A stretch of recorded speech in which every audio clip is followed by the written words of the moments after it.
आप सभी का स्वागत है आपके अपने YouTube चैनल जीएम स्टडी में।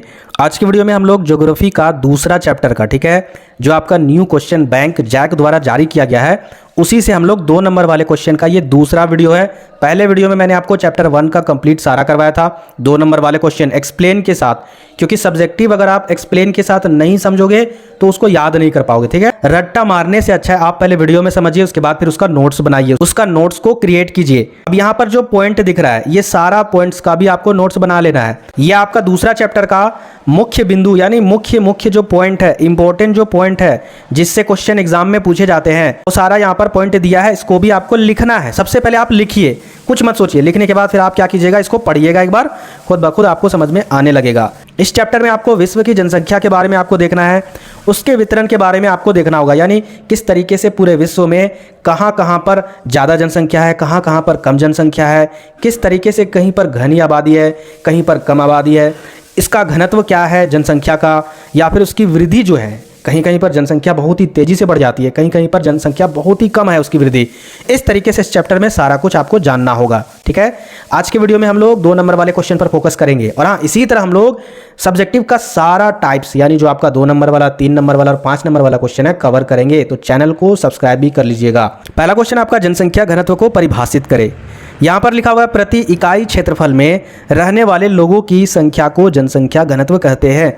प्रति इकाई क्षेत्रफल, जैसे मान के चलिए झारखंड हमारा राज्य है, इस राज्य में अगर हम लोग हजारीबाग जिले की अगर बात करें तो एक पर्टिकुलर जिले में यानी एरिया में, ठीक है, यहाँ पर जितना भी क्षेत्रफल होगा, इस पूरे क्षेत्रफल में जितना रहने वाला लोगों का जनसंख्या होगा यही कहलाता है इकाई क्षेत्रफल में। कहने का मतलब है, हो सकता है ये 1000 मीटर वर्ग क्षेत्रफल में काउंट कर सकता है कि 1000 मीटर वर्ग में कितने लोग हैं टोटल, ठीक है।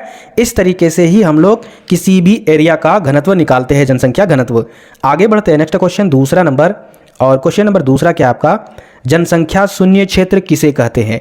देखिए ये भी क्वेश्चन इस साल के लिए बहुत इंपॉर्टेंट है, क्योंकि ये क्वेश्चन बहुत पहले पूछा जाता था ऐसा क्वेश्चन, लेकिन 4 साल से 3 साल से ये क्वेश्चन नहीं पूछा है, तो इस सकता है इस बार पूछ दे। जनसंख्या शून्य क्षेत्र किसे कहते हैं। तो विश्व के जिन क्षेत्रों में, यानी पूरे विश्व में, पूरी दुनिया में जिन क्षेत्रों में जनसंख्या बहुत कम या फिर अति विरल, जैसे कि 2 एरिया का यहाँ पर चित्र बना रहा हूँ, ठीक है। इस एरिया में देखिए यहाँ पर जनसंख्या बहुत ज़्यादा है, ये आपको डॉट डॉट दिख रहा है, इसको कहेंगे सघन जनसंख्या वाला क्षेत्र। और इस एरिया में आपको दिख रहा होगा यहाँ पर है, मतलब बहुत ज़्यादा गैपिंग है, ठीक है, खाली जगह है, तो इसको कहेंगे विरल। यानी घना जो रहेगा उसको सघन कहते हैं, जो खाली खाली रहता है उसको विरल कहते हैं। तो विश्व के जिन क्षेत्रों में, जिन जगहों में जनसंख्या बहुत कम होती है, अति विरल होती है, या फिर अनुपस्थिति यानी बहुत ही कम होती है, उन्हें जन शून्य क्षेत्र कहा जाता है। एक लाइन में अगर आंसर आप ये भी लिखिएगा कि जिस क्षेत्र में जनसंख्या बहुत ही कम होती है वह जनसंख्या शून्य क्षेत्र कहलाता है। ये भी अगर आप लिखिएगा तो आपका नंबर नहीं कटेगा। तीसरा नंबर, एशिया महाद्वीप में विश्व की कितनी प्रतिशत जनसंख्या निवास करती है। आपको पता होगा कि भारत एक एशिया महाद्वीप में रहता है, ठीक है, एशिया महादेश में। यहाँ पर कितना प्रतिशत पूरे देश की जनसंख्या का जनसंख्या है, ठीक है, यानी अगर पूरे देश में 100 लोग रह रहे हैं तो उसका एशिया महाद्वीप में कितने लोग रह रहे हैं, 60 लोग रह रहे हैं, ठीक है। यही यहाँ पर दिया गया है, लगभग 60%। आगे देखिए 4 नंबर, जनसंख्या वृद्धि क्या है। तो 2 समय अंतरालों के बीच, ठीक है, 2 समय अंतरालों के बीच जनसंख्या में हुए परिवर्तन को जनसंख्या वृद्धि कहते हैं। समझिए ध्यान से, अगर यहाँ पर 10 साल में अगर जनसंख्या काउंट हुई, ठीक है, तो एक जगह का जनसंख्या 1000 निकला कि वहाँ पर लोग 1000 थे, लेकिन फिर अगले 10 साल में अचानक पता चला डायरेक्ट ये 10,000 हो गया। इसका मतलब 1000 से 10,000 में वृद्धि हुआ, ठीक है, एक पर्टिकुलर टाइम में, यानी 2 समय अंतराल में, 10 साल के अंतराल में। तो यही कहलाता है जनसंख्या वृद्धि, ठीक है। आगे बढ़ते हैं, नेक्स्ट क्वेश्चन 5 नंबर, जनसंख्या की प्रकृति वृद्धि किसे कहते हैं। अभी हमने पढ़ा जनसंख्या वृद्धि, अब यहाँ पर देखिए जनसंख्या की प्राकृतिक वृद्धि, सॉरी यहाँ पर लिखा हुआ है प्राकृतिक, तो इसका उत्तर क्या होगा, किसी क्षेत्र विशेष में 2 समय अंतरालों में जन्म और मृत्यु के अंतर से हुए जनसंख्या वृद्धि ही प्राकृतिक वृद्धि कहलाती है। अभी हमने क्या बताया कि एक किसी पर्टिकुलर क्षेत्र में 10 साल में कितने लोग जन्म लिए और कितने लोग मरे, फिर अगले 10 साल में कितने लोग जन्म लिए और कितने लोग मरे, उसमें अगर यहाँ पर जनसंख्या अगर मृत्यु दर कम होगी और यहाँ पर मृत्यु दर ज़्यादा होगा या फिर जन्म दर ज़्यादा होगा, तो उस हिसाब से वही कहलाता है जनसंख्या की प्राकृतिक वृद्धि, ठीक ठीक है। आगे देखिए नेक्स्ट क्वेश्चन 6 नंबर, जनसंख्या वृद्धि और आर्थिक विकास में कैसा सहसंबंध पाया जाता है? ऋणात्मक सहसंबंध है।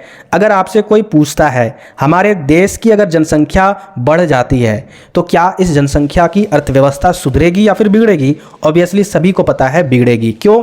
जहां पर जिस दुकान में एक आदमी राशन खरीदता था वहां पर आने वाले टाइम में अगर जनसंख्या बढ़ जाए तो टोटल 10 आदमी खरीदना स्टार्ट कर देंगे। तो सामान उतना ही अगर रहे और इंसान अगर उसकी जनसंख्या बढ़ जाए तो ऑब्वियसली देश की अर्थव्यवस्था चौपट हो जाएगी। इसीलिए देश की जनसंख्या को नियंत्रण करना बहुत जरूरी होता है, याद रखिएगा। आगे बढ़ते हैं नेक्स्ट क्वेश्चन 7 नंबर, जनसंख्या वृद्धि से उत्पन्न सर्वाधिक गंभीर समस्या क्या है? संसाधनों का ह्रास। अभी हमने क्या बताया, राशन की कमी हो जाएगी, तो वो भी एक संसाधन है, ठीक है। आगे देखिए नेक्स्ट क्वेश्चन 8 नंबर, जनआंकिकीय संक्रमण सिद्धांत का उपयोग क्या है? तो यहां पर देखिए ध्यान से, किसी क्षेत्र की जनसंख्या के वर्णन तथा भविष्य की जनसंख्या के पूर्व अनुमान के लिए किया जा सकता। जैसे यहां पर किसी क्षेत्र की जनसंख्या के बारे में पहले ही अनुमान लगाया जा सकता है कि हाँ उस क्षेत्र में जनसंख्या इतना वृद्धि हो सकता है, ठीक है।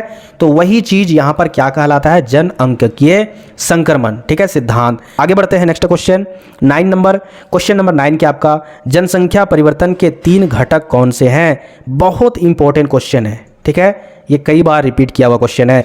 जनसंख्या परिवर्तन के 3 घटक है, जन्म दर, मृत्यु दर और प्रवास। बहुत ज़्यादा इंपॉर्टेंट है, इसको भूलिएगा नहीं, आपके एग्जाम में पूछ सकता है। तो ये थे आपके 2 नंबर वाले इंपॉर्टेंट क्वेश्चन।